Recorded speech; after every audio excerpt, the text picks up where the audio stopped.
Assalamualaikum warahmatullahi wabarakatuh. Sahabat-sahabat YouTube yang saya hormati, alhamdulillah kita bisa berjumpa lagi. Semoga semuanya dalam ridho Allah Subhanahu wa taala. Pada video yang ke-22 ini insyaallah saya akan men-share sebuah faidah tentang keagungan Ayatul Kursi, yang mana ayat kursi itu adalah merupakan ayat ke-255 dari Al-Quran surah Al-Baqarah yang bunyinya seperti ini. A'udzu billahi minasy syaithanir rajim. Bismillahirrahmanirrahim. Allahu la ilaha illa huwal hayyul qayyum.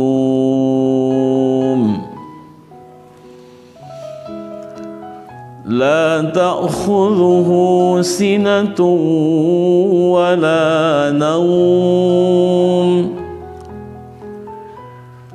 Lahu ma fis samawati wa ma fil ard.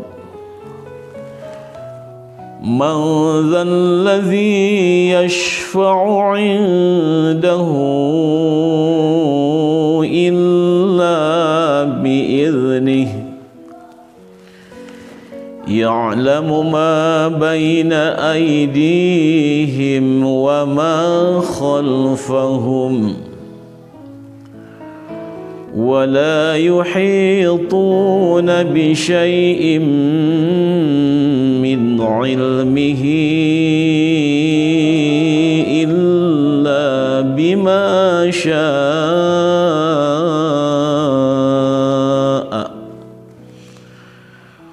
Wasi'a kursiyyuhu as-samawati wal arda wa la ya'uduhu hifdhuhuma wa huwal 'aliyyul 'azim. Shadaqallahul 'azim. Itu bunyinya ayat kursi. Insyaallah sebelum saya sampaikan cara mengamalkan yang saya dapatkan ijazah daripada para masyayikh, saya akan bacakan dulu keterangan yang langsung dari kitab aslinya. Besar harapan bagi para sahabat yang mau mengamalkan supaya lebih mantap mengamalkannya, lebih besar akan keyakinannya. Sebelum saya lanjutkan video ini, terlebih dahulu saya menghaturkan terima kasih kepada para sahabat-sahabat YouTube yang telah mendukung channel Majmu'atul Fawaid. Semoga menjadi kebaikan untuk semuanya dunia dan akhirat. Begitu juga kepada para sahabat yang telah berkomentar, telah mendoakan. Saya mengaminkan doanya. Saya juga mendoakan semoga para sahabat sekalian dikabulkan hajat oleh Allah, dijadikan sebagai hamba yang bertakwa yang mendapat kebahagiaan dunia dan akhirat. Mohon maaf juga saya tidak bisa membalas semua komentar dikarenakan kesibukan. Insya Allah dari jauh kita saling mendoakan. Para sahabat-sahabat YouTube yang saya hormati, tentang keagungan membaca ayat kursi, terlebih dahulu saya akan sampaikan sebuah hadis baginda Rasulullah Sallallahu Alaihi Wasallam yang diriwayatkan oleh Imam An-Nasai dan Imam Ibn Hibban. Keterangan ini termaktub di dalam kitab Manahijul Imdad seperti ini. Syarah Irsadul Ibad di juz ke-1 halaman 207. Qala Rasulullah Sallallahu Alaihi Wasallam, telah bersabda baginda Rasul, Man sahajalmi qara'a nu maca si jalmi ayatal kursi kana ayat kursi. Siapa orang yang suka membaca ayat kursi dubura kulli salatin maktubatin, setelah salat yang 5 waktu yang difardukan, lam yamna mangka tenyegahu kasih jalmi min dukhulil jannati saking masuk surga illa ayyamuta angin minta maut si jalmi. Artinya sabda baginda Rasul, siapa orang yang suka mendawamkan membaca ayat kursi setelah sholat fardu, bilangannya mungkin 1 atau 3 kali, maka andaikan dia wafat nanti, Allah akan masukkan orang tadi ke surganya Allah. Adapun ketika dia hidup, tidak Allah masukkan ke surga karena memang ada batas, yaitu kematian. Orang masuk surga kalau memang dia sudah mati nanti. Untuk itu ada baiknya kita dawamkan setelah selesai sholat fardu membaca ayat kursi 1 kali minimal, syukur-syukur lebih. Semoga Allah Subhanahu wa Ta'ala menyelamatkan kita dari api neraka dan Allah masukkan ke surganya Allah dengan ridhonya. Amin ya rabbal alamin. Kemudian para sahabat-sahabat YouTube yang saya hormati, ada satu keterangan di dalam kitab Samsul Ma'arif Al-Kubra yang disusun oleh Al-Imam Ahmad bin Ali Al-Buni, Al-Imam Abil Abbas Ahmad bin Ali Al-Buni, di halaman 120. I'lam, ketahuilah, anna hurufa ayatil kursi, bahwasanya hurufnya ayat kursi itu iku mi'atu wa sab'una harfan, 170 haraf. Jadi kata Al-Imam Abil Abbas Ahmad bin Ali Al-Buni, ayat kursi itu hurufnya kalau kita taktik, kita putus-putus, semuanya ada 170. Contoh, Allahu, maka pertama huruf hamzah, kedua lam, ketiga lam, keempat adalah ha dalam lafaz Allahu. La ilaha, ada lam, ada alif, ada hamzah lagi, ada lam, ada ha. Itu contoh cara mentaktik atau memotong-motong huruf. Jadi jumlahnya ada 170 huruf di dalam ayat kursi.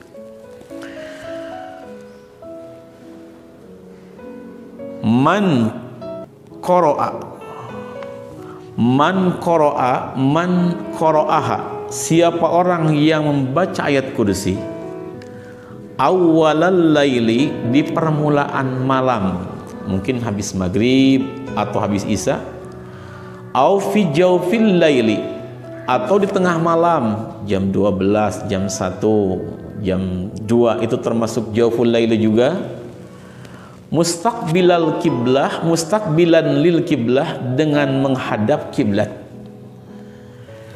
Ba'idan anil aswat, dalam keadaan jauh dari suara, artinya jangan bercampur dengan orang-orang yang tidak berzikir, tapi dia menyendiri, mungkin di kamar atau di masjid atau di musalla. Ada hurufiha, sebanyak bilangan hurufnya ayat kursi, yaitu 170. Wa sa'alallaha hajatan, setelah selesai dia memohon kepada Allah akan satu hajat keinginannya, maka qudiyat, maka hajat tadi akan Allah kabulkan biidznillah, dengan izinnya Allah. Wa man qara'aha adadar rusul, dan siapa orang yang membaca ayat kursi sebanyak bilangan rusul, yaitu 313. Wa sa'alallaha hajatan, kemudian dia memohon satu hajat kepada Allah, qudiyat, maka hajat tadi akan Allah kabulkan.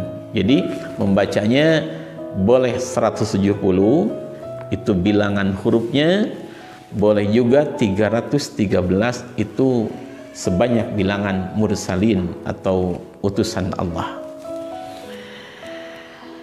Kemudian ada juga keterangan di dalam kitab Khazinatul Asrar yang disusun oleh Sayyidi Muhammad Haqqi An-Nazili. Seperti ini kitabnya, di halaman 145.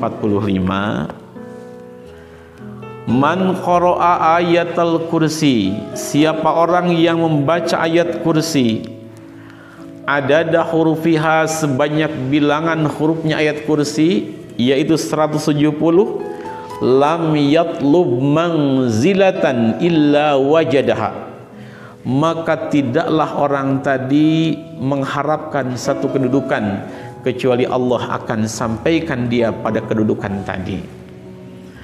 Mungkin bisa digunakan bagi para sahabat yang mau mengelamar pekerjaan atau mendambakan satu jabatan, maka insya Allah faidah ini bisa dilaksanakan. Cara membacanya atau kaifiahnya nanti di akhir saya akan jelaskan sesuai dari petunjuk para guru, para masyayikh. Auli talbi rizkin wasi'atin, atau dia membacanya itu dengan tujuan agar rizkinya diluaskan oleh Allah, perusahaannya dibarokahkan oleh Allah, dagangannya mungkin dilariskan oleh Allah, perusahaannya semakin berkembang, maju. Illa nalaha, kecuali orang tadi akan mendapat keluasan dalam rezekinya, kemajuan dalam usahanya dengan berkahnya ayat kursi. Aw liqada'i dainin, atau dia mengharapkan ingin cepat bayar utang, insya Allah Allah akan bantu dia untuk membayar utangnya. Ada satu keterangan dalam hadis Rasulullah, siapa orang punya utang kemudian dalam hatinya azam kuat, punya keinginan yang sangat ingin cepat bayar utangnya, maka pasti akan ditolong oleh Allah. Tapi kalau ada orang pinjam duit, di awalnya atau di hatinya tidak ada keinginan untuk bayar, maka selamanya tidak akan bisa bayar. Seperti itu. Makanya sertai dengan azam ingin cepat bisa membayar, bantu dengan doa semoga mendapat pertolongan dari Allah. Au li farji syiddatin, atau dia ingin menghilangkan satu kepayahan, sedang dirundung kesusahan, kebingungan, kemalangan. Dia baca ayat kursi 170, kemudian dia berdoa, maka Allah akan menghilangkan kebingungannya tadi. Au halaki aduwin, atau dia dizalimi oleh orang lain, ingin selamat dari zalimnya orang tadi. Aku mungkin ingin zalimnya orang tersebut kembali kepada yang berbuatnya. Illa hasalalahu, kecuali hal-hal yang dia inginkan akan Allah hasilkan, akan Allah kabulkan dengan barokah membaca ayat kursi sebanyak bilangan hurufnya, yaitu 170 kali. Itu para sahabat keterangan dari kitab-kitab hikmah tentang keagungan membaca ayat kursi. Adapun cara mengamalkannya, ini yang saya dapatkan dari ijazah kepada para guru. Katanya begini dalam mengamalkan ayat kursi yang khusus maksudnya. Maka kita pertama lakukan dulu sholat sunat 2 rakaat atau 4 rakaat. Boleh sholat sunat hajat atau sholat sunat tahajud. Setelah salam, kita biasa baca dulu syahadat, istighfar, dan lain sebagainya. Kemudian kita membaca tawasul dengan membacakan Fatihah kepada baginda Nabi Muhammad SAW, kepada keluarga sahabatnya, tabi'in tabi'atnya, kepada para ulama, kepada para malaikat, kepada para anbiya mursalin, kepada para guru-guru, kepada ibu bapa, dan untuk muslimin muslimat. Lalu kita memohon kepada Allah akan satu hajat. Ya Allah, saya mohon kepadamu dengan syafaatnya baginda Nabi Muhammad, dengan barokahnya ayat kursi, semoga hasil keinginan saya ini. Boleh diisi misalnya ingin cepat dapat pekerjaan, ingin diterima lamaran kerja, ingin perusahaan saya barokah, semakin maju, selamat dari musibah, maka itu diisi. Lalu kita bacakan suratul Fatihah, boleh 1 atau 7 kali. Lalu setelah itu kita mulai membaca ayat kursi bacalah dengan pelan, jangan tergesa-gesa, sesuai dengan kaidah-kaidah tajwid kalau memungkinkan, supaya asarnya lebih cepat. Kemudian dibaca berapa banyak? Kalau mampu 313 kali, yaitu sesuai dengan bilangan mursalin atau rusul-rusul Allah. Kalau terlalu banyak, kita baca yang 170, yaitu sesuai bilangan hurufnya ayat kursi. Setelah selesai membaca, ada baiknya kita tutup dulu dengan membaca sholawat baginda Nabi. Boleh yang pendek, Allahumma salli ala Sayyidina Muhammad wa ala ali Sayyidina Muhammad. Berapa kali? Minimal 11 kali. Syukur-syukur bisa mencapai 100 atau 400 kali. Setelah membaca sholawat, baru kita berdoa dengan bahasa kita sendiri seperti tadi. Ya Allah, saya mohon kepadamu dengan syafaat baginda Nabi Muhammad SAW, dengan barokahnya ayat kursi, semoga keinginan saya engkau kabulkan. Sebutkan misalnya apa-apa kita minta sama Allah, apa saja. Yang penting kita yakin Allah akan mengijabahi, insya Allah Allah akan kabulkan. Cuma harus jadi catatan bahwasanya Allah menjanjikan akan mengijabah doa-doa kita hambanya, tetapi Allah merahasiakan kapan datangnya ijabah itu. Untuk itu kita jangan mudah ngarasula kalau orang bilang Sunda. Kita jangan mudah bilang kenapa tidak diijabahi pada saya sudah berdoa, itu salah. Kita yakin husnudzon sama Allah bahwa Allah akan mengabulkan doa kita. Ini sering saya rasakan sendiri ketika berdoa, ya kadang mungkin seminggu, 1 bulan atau lebih baru Allah mengabulkan, bahkan kadang-kadang kita sudah lupa dengan keinginan kita. Seperti itu para sahabat sekalian. Ada satu testimoni barangkali menjadi ibroh atau menjadi pencerahan. Pernah ada seseorang telepon dari daerah Sumatera, seseorang yang berusaha di warung nasi, dia punya semacam restoran. Dia telepon, Kang, ini restoran saya kok ada hal yang ganjil. Kalau masak nasi tidak lama, 1 jam 2 jam langsung busuk, langsung menjadi bau. Itu kenapa ya, katanya gitu. Saya teringat dengan faedah ayat kursi, kemudian saya sarankan coba baca ayat kursi minimal 170, tiupkan ke air putih atau ke uyah koral, garam yang dari laut itu yang belum diproses, tiupkan, kemudian kita sebarkan di sekeliling tempat kita jualan, atau kita masukkan ke air untuk menanak nasi. Itu alhamdulillah. Kalau tidak salah 3 atau 7 hari kemudian dia menelepon lagi, katanya alhamdulillah sudah membaik, sudah seperti semula. Ada juga orang yang curhat, katanya rumahnya itu menakutkan, beli rumah baru, tapi pas diisi katanya menakutkan, seram di rumah itu. Kadang sering mendengar sesuatu yang ganjil. Saya sarankan coba saja baca ayat kursi minimal 170 atau 113, tiupkan ke air atau ke garam, kita sebarkan di sana. Alhamdulillah, beliau bilang alhamdulillah sekarang sudah keadaannya membaik, aura rumahnya menjadi aura adem penuh barokah. Ada juga orang yang sakit, katanya sakitnya agak aneh. Gimana ini, katanya dokter sudah, tapi sakitnya itu kata dokter ya tidak ada, katanya. Saya teringat juga dengan barokah ayat kursi, saya suruh keluarganya membaca ayat kursi. Alhamdulillah ditiupkan ke air, diminum dengan dengan ikhlas, dengan yakin penuh akan keagungan ayat Al-Quran. Alhamdulillah tidak berapa lama Allah sembuhkan. Itu seperti itu para sahabat tentang testimoni keagungan ayat kursi, sehingga semoga ini menjadi penyemangat kepada para sahabat yang mengamalkan. Saya sampaikan testimoni ini tidak lain kecuali untuk membuat gairah para sahabat untuk berzikir lebih besar. Kan ada satu makalah yang sering saya sampaikan, laulam yasifit tabibu dawa'ahu lil marid mang tafa'abih. Andaikan seorang dokter tidak menceritakan khasiat sebuah obat, maka orang sakit tidak akan mungkin mau minum obat tadi. Orang sakit kepala, dia mau minum obat itu karena dia mendengar obat ini bisa menyembuhkan sakit kepala. Kurang lebih seperti itu para sahabat sekalian. Akhirnya video ini saya tutup dengan doa.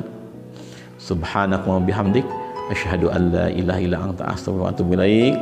Mohon maaf yang sebesar-besarnya, andai ada yang benar semata-mata fadl dari Allah, bila ada yang salah itu dari kebutuhan saya sendiri. Sebelum saya tutup dengan salam sedikit ada tambahan, mohon maaf bagi para sahabat yang mengamalkan wiridan dari channel saya, mangga sudah saya ijazahkan kepada semuanya, tinggal mengamalkan. Bagi yang kurang paham boleh menghubungi WA saya, insya Allah kalau tidak kesibuk-sibuk saya akan balas. Kemudian juga dalam mengamalkan satu wiridan, kita boleh mengambil yang mana saja yang cocok dengan kejiwaan kita dan sesuai dengan waktu yang senggang untuk kita. Karena kalau kita bisa mengatur waktu, insya Allah tidak akan buat kita repot. Mungkin dalam satu majlis, satu kali wirid, kita bisa membaca beberapa wiridan. Contoh, kita bangun jam 2 malam, kita mulai dengan salat hajat, tahajud, umpama kita baca ayat kursi, gabung dengan sholawat, gabung dengan Asma ya Karim ya Wahhab ya Taul, itu sampai jam 4 selesai semuanya, insya Allah. Itu yang saya sampaikan para sahabat. Mohon maaf yang sebesar-besarnya. Afwan minkum. Assalamualaikum warahmatullahi wabarakatuh.